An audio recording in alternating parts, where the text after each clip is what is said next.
Dear students, I am here to handle the subject international economics.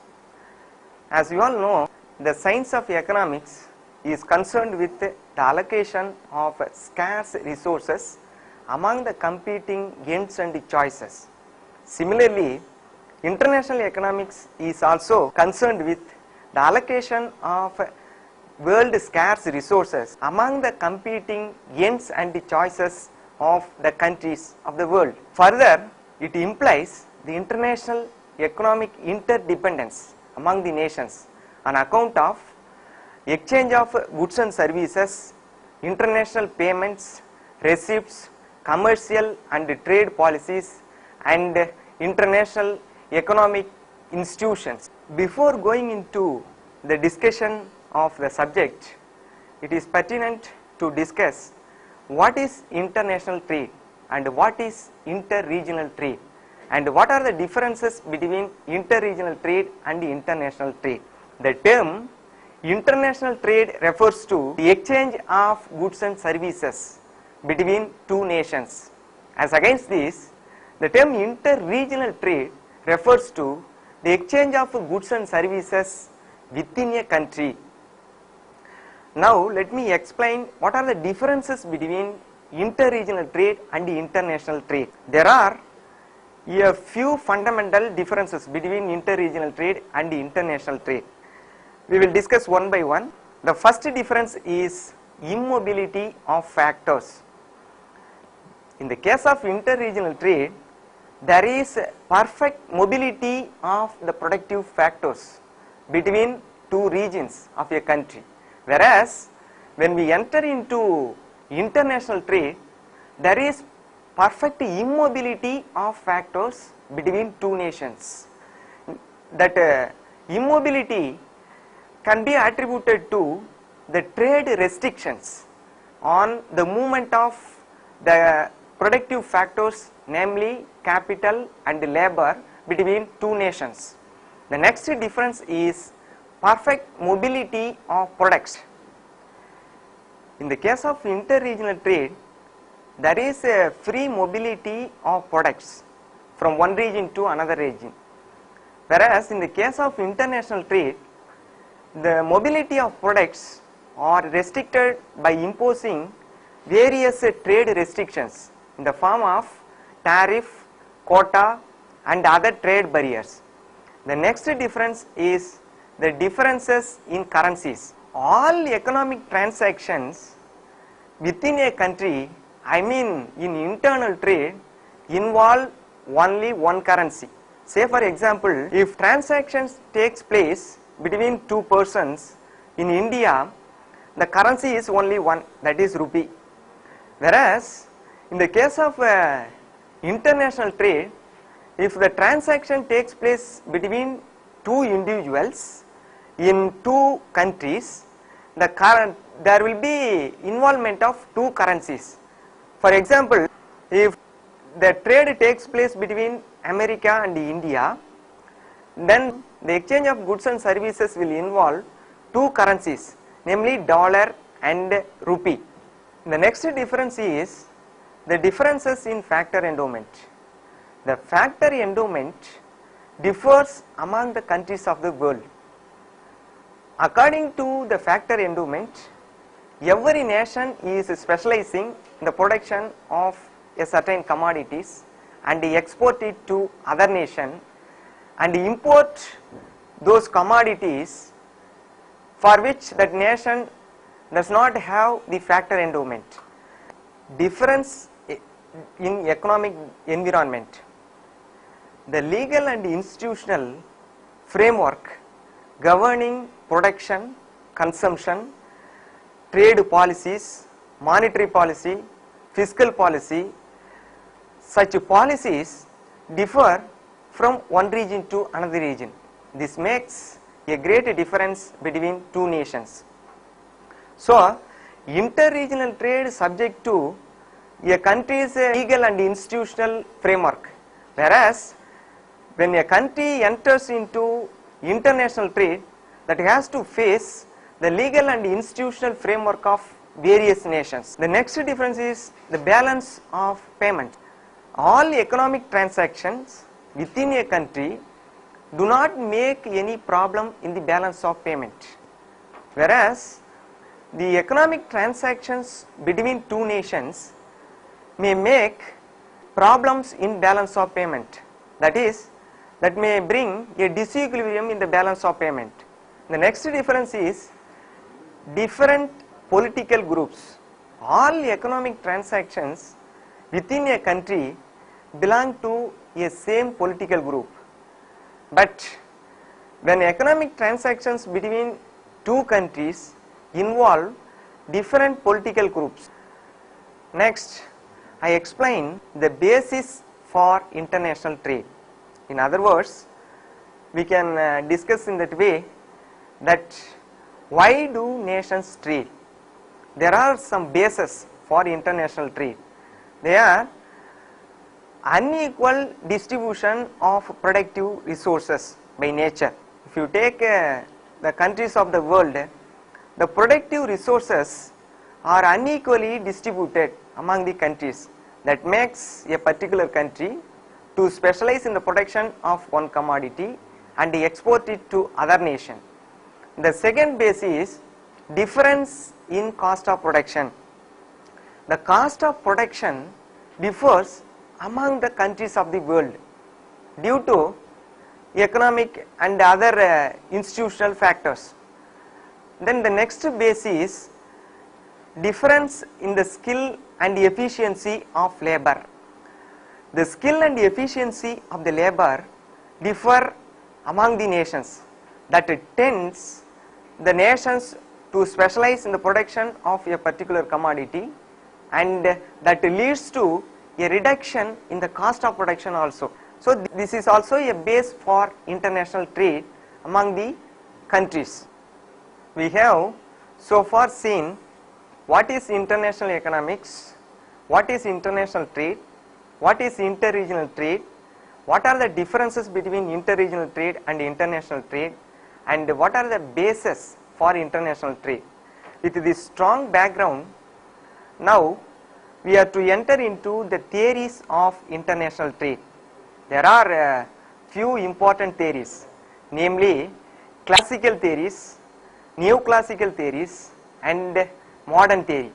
The classical theories consist of Adam Smith theory of absolute cost difference, Ricardo's theory of comparative cost advantage.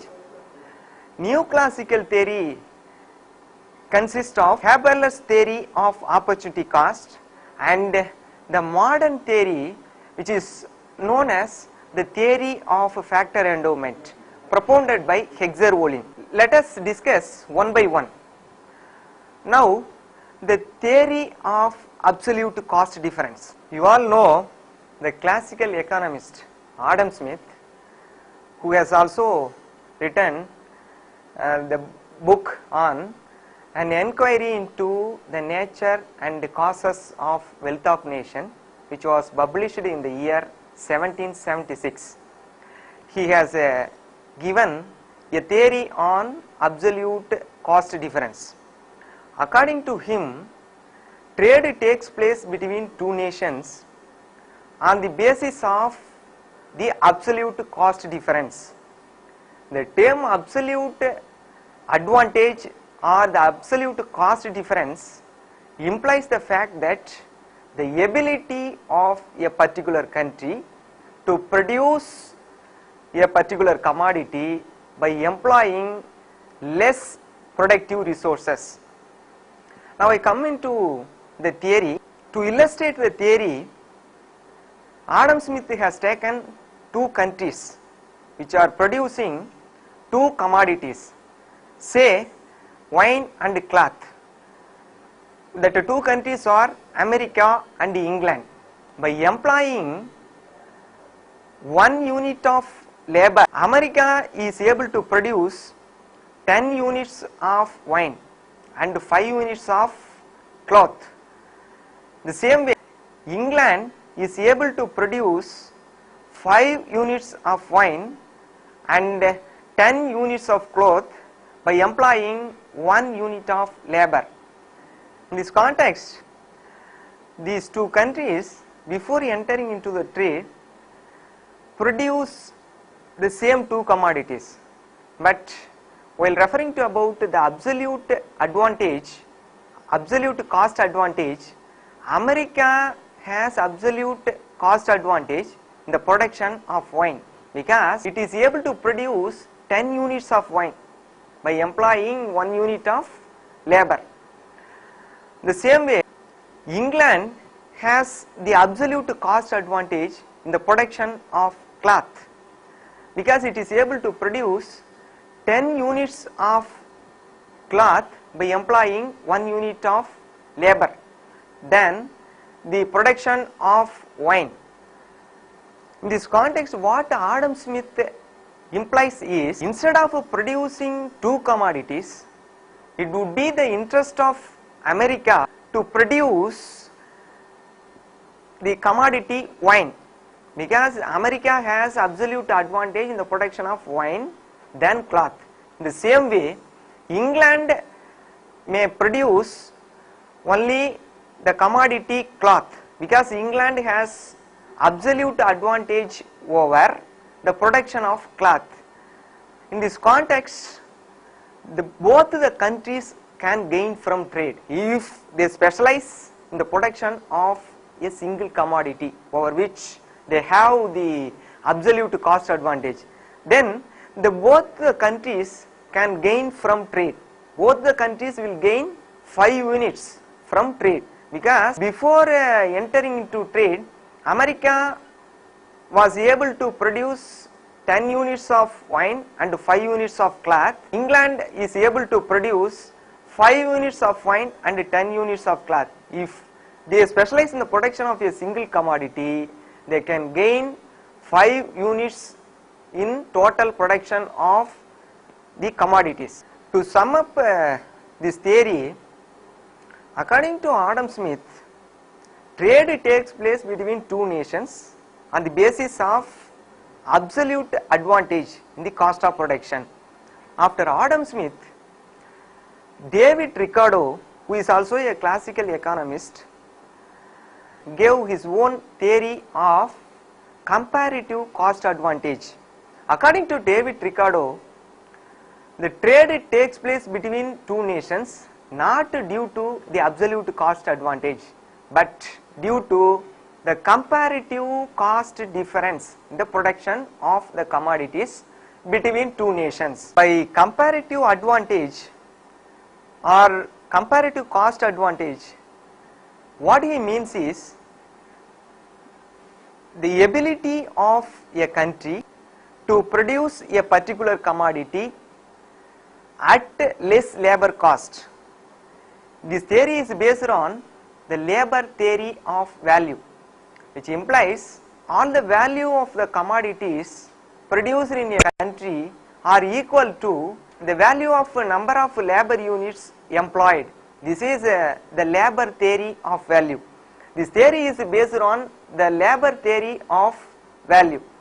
While coming to the assumptions of this theory, there are two countries which are producing the same two commodities. Say England and America are the two countries, and wine and cloth are the two commodities. Labor is the only factor of production. The production function is subject to constant return to scale. There is perfect competition in product market and factor market. There is free trade between two nations. There is perfect mobility of the products between two countries and perfect immobility of the factors of production between two countries. These are the chief assumptions of the theory of David Ricardo. To illustrate the theory, David Ricardo has taken two countries, say England and America. Both the countries are producing the same two commodities, wine and cloth. England is able to produce 1 unit of wine by employing 90 labor units. In the same way, it employs 80 labor units to produce 1 unit of cloth, and America is able to produce 1 unit of wine by employing 50 labor units, and it is able to produce 1 unit of cloth by employing 60 labor units, namely in the production of wine and cloth. But England does not have the absolute advantage in the production of both the commodities. In this context, what David Ricardo implies is, instead of seeing the absolute cost advantage, the comparative cost advantage may be considered. Under this circumstance, it would be the interest of America to produce wine and export it to England, and England may specialize only in the production of cloth and export it to America. In this context, the trade may take place between two nations. This is the theory of comparative cost advantage. To conclude, what David Ricardo assumed in his theory is, the trade takes place between two nations on the basis of comparative cost advantage.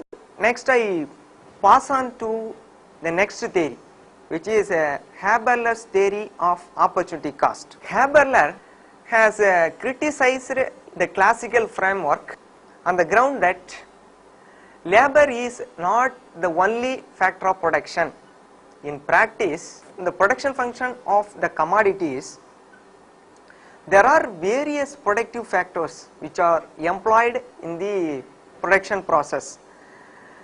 Then, labor is not homogeneous. Labor units are heterogeneous. The skill and efficiency of labor differ from one country to another country.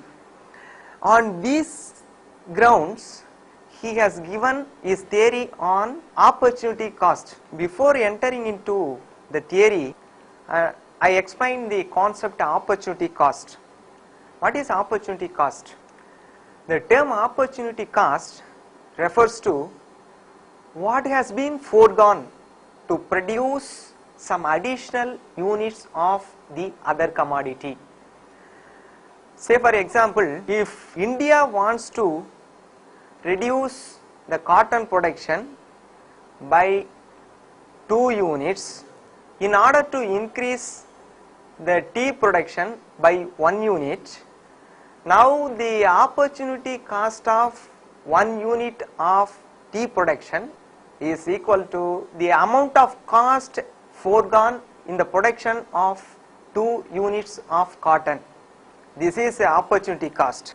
Haberler has used the opportunity cost to indicate the relative difference of the cost of production between two countries. He has illustrated this theory under 3 cost conditions: trade under constant opportunity cost condition, trade under decreasing opportunity cost condition, and trade under increasing opportunity cost condition. Look at the diagram. For trade under constant opportunity cost, the line AB is the opportunity cost line, which is state under constant opportunity cost condition, and marginal rate of transformation between two commodities. I mean, the efficiency of productive resources in two countries remain equal. The production is governed by constant return to scale. Under decreasing opportunity cost condition, the shape of opportunity cost curve is convex, that is AB, and the production is governed by increasing return to scale. And under increasing opportunity cost condition, the opportunity cost curve AB is a falling concave towards the origin. In this case, MRTXY goes on increasing. The opportunity cost curve assumes the concave shape when the production is governed by the diminishing return to scale. To conclude a theory, there is a possibility for trade between two nations under decreasing opportunity cost condition. When the opportunity cost of commodity X in terms of commodity Y decreases, that means that less and less amount of productive resources are transformed from the production of commodity Y to the commodity X. So, a nation can gain from trade when it experiences a decreasing opportunity cost. I mean, when the opportunity cost of X is decreasing in terms of the opportunity cost of the commodity Y, that nation can produce that commodity and gain from trade. This is the theory of opportunity cost. To sum up my lecture, we have so far seen what is international economics, what is international trade, what is interregional trade, what are the differences between interregional trade and international trade, what are the bases for international trade, and the theories of international trade, namely Adam Smith theory of absolute cost difference, David Ricardo's theory of comparative cost advantage, and the new classical theory which has been propounded by Haberler, the theory of opportunity cost. With this I wind up and I thank you all.